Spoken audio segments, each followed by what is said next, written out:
30 милиона утре ще бъдат разпоредени по сметките на общината.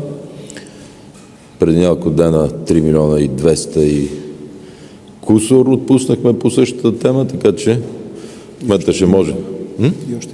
И още 1 милион, така че стават към 35 милиона до тук. Плана ми е даден от кмета. Той включва от довеждане на вода, магистрален нов водопровод, ремонт на пречиствателните станции, ремонт на водопроводната и канализацията на града.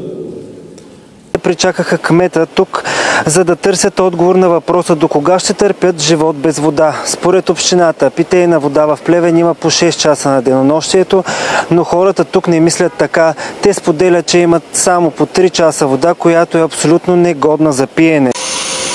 В Перник. Стаята на Тасос Манолов. Вече четвърта седмица от шахтата до детската площадка на улица Брегалница в Хасково извира мръсна вода. Реката от фекалии се стича по протежението на улица Кюстенджа и заплашва всеки момент да стигне до улица Самуил, а оттам и до входа на училище Васил Левски.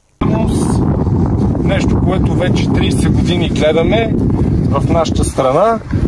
Искам да кажа на тези, които все още подкрепят и гласуват за ГЕРБ и за ДПС, няма как с едно и също упражнение 30 години да искаш да постигнеш различен резултат. Това е резултата, той е навсякъде.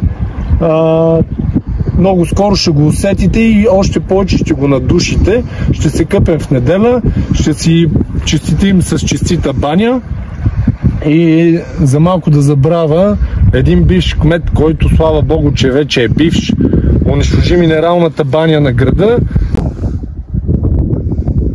Язовир Бемекен.